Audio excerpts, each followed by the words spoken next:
विद्यार्थ्यांनो, आज आपण वर्ग 7वीचा विषय मराठीची चौथी कविता बघणार आहोत। कोरोनाच्या प्रादुर्भावामुळे आपण शाळा बंद व शिक्षण चालू याच्या संकल्पनेतून आपण या व्हिडिओ माध्यमाद्वारे तुमच्यापर्यंत पोहोचत आहोत। या शाळा बंद शिक्षण चालू या संकल्पनेच्या जनक सौ अनिताताई सरनाईक यांच्या प्रेरणेतून आपण तुमच्यापर्यंत पोहोचण्याचा हा अल्पसा प्रयत्न। नमस्कार विद्यार्थ्यांनो, आज आपण वर्ग 7वीच्या विषय मराठीची चौथी कविता बघणार। गेल्या काही दिवसांपासून कोरोनाच्या प्रादुर्भावामुळे आपण शाळा बंद पण शिक्षण चालू या मोहिमेअंतर्गत आपण आपले पाठ घेत आहोत आणि तुम्हाला माहीतच आहे की यामुळेच आपला 25% अभ्यासक्रम देखील कमी झालेला आहे। त्यामुळेच वर्ग 7वीचा तिसरा जो पाठ आहे तोडणी तो यावर्षी अभ्यासक्रमातून वगळण्यात आलेला आहे। त्यामुळेच आज आपण वर्ग 7वीची कविता चौथी श्रावण मास घेणार आहोत। याचे कवी आहेत बालकवी। बालकवी हे त्यांचं टोपण नाव आहे आणि त्यांचं खरं नाव त्र्यंबक बापूजी ठोंबरे हे आहे। आपल्याला माहितीच आहे की सध्या श्रावण महिना सुरू आहे आणि त्याच श्रावण महिन्याची श्रावण मास ही कविता आज आपल्याला बघायची आहे। तुम्हाला माहितच आहे की श्रावण महिन्यामध्ये निसर्गामध्ये कुठकुठले बदल घडून येतात। या दिवसांमध्ये क्षणात ऊन पडते तर क्षणात पाऊस पडतो आणि सगळीकडे हिरवळ दाटलेली असते आणि त्यामुळे हा निसर्ग आपल्याला अतिशय खुललेला दिसून येतो आणि सगळीकडे अतिशय नयनरम्य असं वातावरण या श्रावण महिन्यामध्ये असतं आणि त्याच आशयाची ही कविता आज आपल्याला बघायची आहे। तर कवितेचा आशय आपल्याला पहिल्यांदा जाणून घ्यायचा आहे की श्रावण महिन्यात फुललेल्या वातावरणाचे बहारदार वर्णन या कवितेत केलेलं आहे। मी तुम्हाला सुरुवातीला सांगितलं की या महिन्यामध्ये असंख्य फुलं फुललेली असतात। प्रत्येक झाडांवर इव्हन गवतावर सुद्धा आपल्याला फुलं लागलेली दिसतात। वेगवेगळ्या रंगाची रूपाची फुलं आपल्याला बघायला मिळतात, गंधाची देखील फुलं बघायला मिळतात आणि म्हणूनच कवी म्हणून जातात की गंध कुणाचा कसा बाई ओळखावा, सारी फुले एकादमात लागली फुलाया। खरंच श्रावण महिन्यामध्ये कितीतरी फुलं फुलतात आणि त्यामुळे आपल्याला कुणाचा सुगंध कोणता आहे हे आपल्याला ओळखता येत नाही, कारण सर्व फुलं एकदम फुलल्यामुळे त्यांचा सुगंध एकत्रित होऊन जातो आणि म्हणून म्हणावंसं वाटतं की गंध कुणाचा कसा बाई ओळखावा, सारी फुले एकादमात लागली फुलाया। तर हाच कवितेचा आशय आपल्याला बघायचा आहे। तसेच या कवितेमध्ये आपल्याला मूल्य शिकवण संदेश दिलेला आहे की प्रत्येक ऋतूमध्ये होणारा निसर्गातील बदल विद्यार्थ्यांना कळावा आणि निसर्गाशी व पर्यावरणाशी स्नेहबंध जुळावा हे मूल्य या कवितेतून दिसून येते। की आपण बघतो की प्रत्येक ऋतूमध्ये निसर्ग आपल्याला वेगवेगळा अनुभवायला येतो। वसंत ऋतूमध्ये पाणी गळते, या ऋतूमध्ये चैत्रामध्ये पालवी फुटते, त्याचं वेगळं रूप दिसतं आपल्याला निसर्गाचं त्यावेळेस। उन्हाळ्यामध्ये सगळे डोंगर माथे ओके बोके होतात, त्याचं वेगळं रूप दिसतं।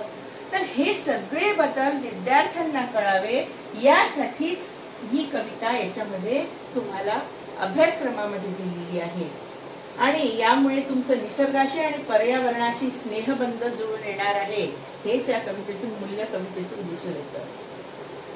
तर चला सुरुवात करूया आजच्या कवितेला। ही कविता तुम्हाला ऐका, वाचा आणि म्हणायसाठी दिलेली आहे। या कवितेवर प्रश्नोत्तर वगैरे विचारले जात नाही, फक्त तुम्हाला कवितेच्या ओळी पूर्ण करा किंवा कवितेचा आशय सांगा या स्वरूपाचे प्रश्न फक्त तुम्हाला विचारले जातात। श्रावण मासी हर्ष मानसी हिरवळ दाटे चहूकडे, क्षणात येते सरसर शिरवे क्षणात फिरून येऊ न पडे। कवी म्हणतात की श्रावण महिन्यामध्ये सगळ्यांना अतिशय हर्ष होतो.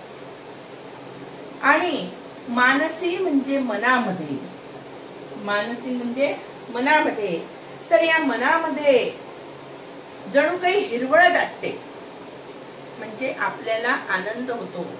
जसं निसर्गामध्ये सगळीकडे हिरवळ दाटते तसं मन देखील आपलं प्रफुल्लित होते. आपण ज्या वातावरणामध्ये राहतो त्या वातावरणाशी आपण जुळलं की आपलं मन देखील प्रफुल्लित होते, आनंदित होते. चांगल्या लोकांमध्ये राहिलं तर आपले विचार चांगले घडतात, दुःखी लोकांमध्ये राहिलं तर आपलं मन तसं तयार होत असतं. आणि म्हणूनच ते म्हणतात की श्रावण मासी हर्ष मानसी हिरवळ दाटे चौकडे, क्षणात येते सरसर शिरवे क्षणात फिरून ऊन पडे. आणि शिरवे म्हणजे थेंबांची माळ. श्रावण महिन्यामधल्या पावसाचं जर का तुम्ही निरीक्षण केलं, तुमची एक गोष्ट लक्षात अशी येईल की यामध्ये पाऊस धो-धो पडत नाही, थेंब थेंब पाऊस पडतो आणि तो प्रत्येक थेंब आपल्या दृष्टीस वेगळाच भासतो. जसं माळेमधला मोती आपल्याला एक एक दृष्टीस वेगळा पडतो, तसं या पावसातील थेंब आपल्या एक एक दृष्टीस वेगळा जाणवतो. आणि म्हणून म्हणतात ते की क्षणात येते सरसर शिरवे क्षणात फिरून ऊन पडे. असं पाऊस पडतो आणि असं ऊन पडते, जणू काही ऊन आणि पावसाचा लपंडाव सुरू असतो, असं कवीला म्हणायचं आहे. वरती बघता इंद्रधनुचा गोफ दुहेरी विंडासे. जर का तुम्ही या दिवसांमध्ये जर का आकाशाचं निरीक्षण केलं तर तुमच्या एक गोष्ट अशी लक्षात येईल की या दिवसांमध्ये आपल्याला आकाशामध्ये इंद्रधनुष्य देखील निघालेला दिसतो. आणि इंद्रधनुष्य निघाला की लहानच काय तर मोठे माणसं देखील मोठ्या कुतूहलाने त्याच्याकडे बघतात. आणि म्हणून वरती बघता इंद्रधनुचा गोफ दुहेरी विंडलासे. तर त्याच्यामध्ये इंद्रधनुष्यामध्ये आपल्याला माहित आहे की 7 रंग असतात आणि ते एकमेकांमध्ये अशा अनामिकतेने मिसळलेले असतात की त्यातला रंग अगदी सहजतेने एकमेकांमध्ये मिसळलेला वाटतो, तरी देखील त्यातला प्रत्येक रंग आपल्या नजरेत वेगळा भासतो. मंगल तोरण काय बांधिले नभो मंडपी कुणे भासे. आता मंगल म्हणजे पवित्र. आपल्याला माहिती आहे की आपल्याकडे जर का कुठला मंगल प्रसंग असला, कुणाचं लग्न असलं, कुणाच्या घरी वास्तुशांत असली, कुणाकडे काही जर का कशाची आपल्याला जर का आपण त्याचं उद्यापन वगैरे म्हणतो, अशा वेळेस आपण या पवित्र प्रसंगी आपल्या दारावर तोरण बांधतो. तर या तोरणाचा जर का तुम्ही त्या आकाराचा जर का निरीक्षण केलं किंवा कमान लावतो आपल्या घरासमोर येणाऱ्या जाण्याच्या पाहुण्यांसाठी आतमध्ये आगमनाप्रित्यर्थ आपण तिथे कमान बांधतो गोलाकार, तर त्या कमानीचं जर का तुम्ही निरीक्षण केलं तर तुम्हाला लक्षात येईल की त्याचा अर्ध गोलाकार असतो. आणि इंद्रधनुष्याचा जर का तुम्ही निरीक्षण केलं तर आकाशामध्ये तुम्हाला तो अर्ध गोलाकारच दिसतो, पूर्ण गोल तुम्हाला इंद्रधनुष्य कधीच दिसणार. आणि म्हणून तो इंद्रधनुष्य बघून कवीला वाटते की जणू काही आकाशामध्ये कुठला मंगल प्रसंग आहे आणि त्यामुळे त्या आकाशाला जणू काही मंगल तोरणच बांधलेलं आहे असं त्यांना वाटते. नभो मंडपी म्हणजे आकाशाच्या मंडपाला, या आकाशाच्या मंडपाला जणू काही मंगल प्रसंग कुठला तरी आहे आणि म्हणून तिथे तो तोरण बांधलेलं आहे असं कवीला भास होतो. झालासा सूर्यास्त वाटतो सांज आहा तो उघडे. आपल्याला वाटतं की पाऊस पडतो आणि ऊन पडते आणि त्यावेळेस आपल्या नजरेला भास होतो की जणू काही संध्याकाळच झालेली आहे, कारण अंधारून येतं आणि त्यावेळेस नेमके किती वाजले हे आपल्याला कळत नाही. आणि म्हणून त्यावेळेस आपल्याला वाटते की आता संध्याकाळ झालेली आहे, परंतु क्षणात काय होतं की उघडते वातावरण, लख्ख ऊन पडतं आणि तरु शिखरांवर उंच घरांवर पिवळे पिवळे ऊन पडे. आता तरु शिखर म्हणजे झाडाची शेंडे, तरु म्हणजे झाड आणि शिखर म्हणजे त्याची शेंडे. तर या झाडांच्या शेंड्यांचं जर का तुम्ही या दिवसामध्ये जर का निरीक्षण केलं तर तुमच्या एक गोष्ट अशी लक्षात येईल की त्या झाडांना सगळ्यांना नवीन पालवी फुटलेली असते आणि जी पालवी असते त्याची पानं अतिशय कोवळे असतात आणि कोवळे पानं ही थोडीशी पोपटी रंगाची असतात, ती आपल्याला थोडीशी पिवळसर भासतात आणि अशा ह्या कोवळ्या पानांवर त्याचा रंग देखील चकाकल्यासारखा होतो थोडासा. ती कोवळी पाने असल्यामुळे जणू काही ती अगदी कोरी करकरीत आहे आणि कोऱ्या करकरीत वस्तूंवर जेव्हा हे कोवळं ऊन पडते तेव्हा त्याच्यातून एक प्रकारचं रिफ्लेक्शन होतं आणि म्हणून ती पानं आपल्याला चमकताना दिसतात. या पिवळ्या उन्हामध्ये ती झाडाची शेंड्या आपल्याला चमकताना दिसतात आणि म्हणून कवीला वाटते की तरु शिखरांवर उंच घरांवर पिवळे पिवळे ऊन पडे. उन्हाचा रंग पिवळा नसतो, परंतु त्या झाडांच्या कोवळ्या शेंड्यांवर जेव्हा ती ऊन पडते तेव्हा जणू काही पिवळं ऊन त्याच्यावर पडलेलं आहे असा कवीला भास होतो. उठती वरती जलदांवरती, जलद म्हणजे ढग. तर या जलदांवरती काय होतं, या ढगांवरती अनंत संध्या राग पहा, त्याच्यावर आपल्याला वेगवेगळे रंग उमटलेले दिसतात. संध्याकाळी जर का तुम्ही आकाशाचं निरीक्षण केलं तर तिथे असं जर का चांगलं वातावरण असेल, आभाळ नसेल, काही नसेल, तर त्या असंख्य ढग वगैरे त्याच्यामध्ये असतात आणि असंख्य रंगांची उधळण त्या ढगांवर झालेली दिसते आपल्याला आणि ते पाहून अनंत संध्या राग पहा असं कवी म्हणतात की त्याच्यामध्ये जे वेगवेगळ्या प्रतिकृती दिसतात आपल्याला त्याचं निरीक्षण करा. ते म्हणतात सर्व नभांवर होय रेखिले सुंदरतेचे रूप पहा.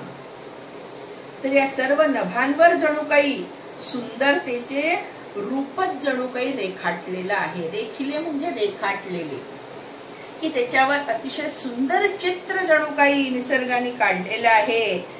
महा म्हणजे थोर असं खूप सुंदर असं चित्र रेखाटलेलं आहे असं कवी म्हणतात. बलाकमाला उडता भासे कल्पसुमांची माळ चिते. बलाकमाला, बलाकमाला म्हणजे बगड्यांची रांग. तर हे बगड्यां जेव्हा आकाशामध्ये उडतात त्यांचं जर का तुम्ही निरीक्षण केलं तर एक गोष्ट तुमच्या अशी लक्षात येईल की समोर एक बगळा उडतो आणि त्याच्या दोन्ही बाजूने बाकीचे बगड्यांची रांग उडत असते आणि तेव्हा काय वाटतं की समोरचा जो बगळा उडत असतो तो काही त्या फुलातला मधातला गुच्छा आणि त्याच्या बाजूला जी रांग तयार होते, एक बाणासारखा आकार असतो त्यांचा आकाशामध्ये उडताना, तर जणू काही तो एक कल्पसुमांची माळ म्हणजे सुम, सुम म्हणजे फुल, सुमन किंवा सुम म्हणजे फुलं, तर त्या सुमनांची माळच जणू काही आकाशामध्ये पांढऱ्या अशी उडत आहे असं त्या बगड्यांच्या रांगांना पाहून आपल्याला वाटते. आणि म्हणून कल्पसुम म्हणजे काय की कल्पवृक्षाची फुले. कल्पसुम म्हणजे कल्पवृक्षाची फुले. कल्पवृक्ष म्हणजे काय की आपल्या संस्कृतीमध्ये एक त्याची कल्पना केलेली आहे की कल्पवृक्ष असा वृक्ष आहे की तुमच्या सर्व इच्छा त्या वृक्षाखाली बसल्यावर पूर्ण होतात. हा काही खरोखर नाहीये, परंतु त्याची अशी कवी कल्पना केलेली आहे आणि त्या कल्पसुमांचीच ही माळ जण आहे असं कवीला वाटते. कल्पसुमने म्हणजे कल्पवृक्षाची फुले, अर्थातच ती कल्पना केलेली आहे आणि कवी म्हटल्यावर तिथे कल्पना आलेलीच आहे, कारण जे न देखे रवी ते देखे कवी. आपल्याला ज्या गोष्टी दिसत नाहीत कवीला त्या दिसतात, नव्हे तर त्याची नजर तिथपर्यंत पोचते आणि म्हणून ते म्हणतात की बलाकमाला उडता भासे कल्पसुमांची माळ चिते उतरुनी येती अवनीवरती. अवनी म्हणजे धरती. जेव्हा ती बगड्यांची माळ या धरतीवर उतरून येते ग्रहगोलची ती एकमते, जणू काही ते ग्रहगोल आकाशामधले या धरतीवर उतरलेले आहेत असं कवीला वाटतं. कारण जेव्हा ते पक्षी आकाशातून खाली जमिनीवर झेप घेतात तेव्हा त्यांचा आकार काहीसा गोल भासतो आणि म्हणून ते ग्रहगोल आकाशामधलेच या धर्तीवर आलेली की काय असं कवीला वाटतं. फडफड करुनी भिजले आपुले पंख पाखरे सावरती. जेव्हा पक्ष्यांचे पंख भिजतात, ओले होतात, आपण आपलं अंग ओलं झालं तर टॉवेलनी टिपतो, साफ करतो. परंतु या पक्ष्यांच्या जवळ का टॉवेल असतो का? नाही. तर ते आपल्या अंगावरचं जे पाणी आहे ते कसं सावरतात, ते कशाला, ते स्वतःला कसं कोरडं करतात?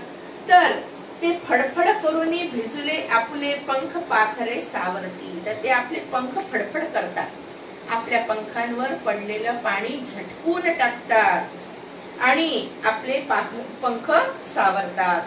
सुंदर हरणी हिरव्या कुरणी निज बाळांसह बागडती. ज्या सुंदर हरणी आहेत त्या देखील या वातावरणामध्ये मनसोक्त खेळतात आणि त्या देखील हिरव्या कुरणी, कुरणी म्हणजे गवत, कुरणी म्हणजे गवतात, तर त्या हरणी ज्या आहेत या हिरव्या गवतामध्ये निज बाळांसह, म्हणजे त्यांची जी छोटे छोटे पिल्ल असतात, तुम्हाला चित्रामध्ये दिसते ते, तर ती आपल्या छोट्या पिल्लांसोबत त्या देखील खेळतात. खिल्लारे ही वरती राणी. खिल्लारे म्हणजे गाई गुरे वासरे, हे देखील काय करतात? रानामध्ये फिरतात. गोप ही गाणी गात फिरे. गोप म्हणजे गुराखी, गोप म्हणजे गुराखी, तर त्या गुरा वासरांसोबत जे त्यांचे गुराखी लोक असतात ते देखील गाणे गात फिरतात. मंजुळ पावा गाय तयाचा श्रावण महिमा एक सुरे. तर मंजुळ म्हणजे मधुर आणि पावा म्हणजे बासरी, पावा म्हणजे बासरी. तर याच्यामध्ये जणू काही त्या वाऱ्याचा आवाज देखील मंजूळ भासतो आपल्या कानाला आणि जणू काही कृष्ण अनाहूतपणे तिथे बासरीच वाजवतोय की काय असं कवीला वाटतं. कारण अतिशय मंजूळ असं वातावरण असतं आणि म्हणून मंजूळ पावा गाय तयाचा श्रावण महिमा एक सुरे. आणि या श्रावण महिन्याचा गौरव एका सुरामध्ये सर्वजण गात आहेत असंच कवीला वाटतं. कारण सगळीकडे आनंदोत्सव आपल्याला सुरू असलेला दिसतो. सुवर्ण चंपक फुलला. सुवर्ण चंपक म्हणजे सुवर्ण म्हणजे सोने आणि चंपक म्हणजे चाफा. या दिवसामध्ये सुवर्ण चाफा देखील फुलतो. विपिनी रम्य केवडा दळवळला. विपिनी म्हणजे जंगल, विपिन म्हणजे जंगल. या जंगलामध्ये रम्य केवडा दळवळला. केवडा म्हणजे केतकीचे फुलं असतात ते. तर या जंगलामध्ये या केतकीचा सुगंध देखील सगळीकडे दरवळतो. पारिजात ही बघता भामा रोषमुनीचा आवडला. पारिजाताचं फुल हे सगळ्यांना माहितच आहे की या दिवसांमध्ये पारिजातकाची असंख्य फुलं येतात आणि ती खाली पडतात. जर का तुम्ही निरीक्षण केलं तर पारिजातकाखाली असंख्य फुलांचा खच पडलेला असतो. परंतु ही फुलं अतिशय नाजूक असतात, परंतु तेवढाच त्याचा सुगंध येतो आणि आपल्या दृष्टीला अतिशय सुंदर अशी दिसतात ती. याची गोष्ट सांगायची झाल्यास असं म्हणतात की श्रीकृष्णाने स्वर्गातून युद्ध करून हे झाड पृथ्वीवर आणलेलं आहे आणि त्यांनी ते झाड रुक्मिणीच्या दारामध्ये लावलं होतं, परंतु त्याची फुलं सत्यभामेच्या दारामध्ये पडायची. म्हणजे बघा, म्हणजे या तिला जर का राग जरी आला तरी त्या तिची फुलं, पारिजातकाची फुलं तिच्या दारात पडायचे आणि म्हणून त्या सत्यभामेचा जो राग होता तो मनीचा मावळतो. कारण अतिशय सुंदर मोहक फुलं पाहून, फुलं आणि मुलं पाहून कोणाला किती राग आला तरी त्यांचा राग पूर्णपणे जातो असं म्हणतात. ते का खोटं आहे का? तर या पारिजात ही बघता भामा रोषमनीचा मावळला. सुंदर परडी घेऊन खाती. की परडी कशासाठी घेतली जाते? तर फुलं गोळा करायसाठी.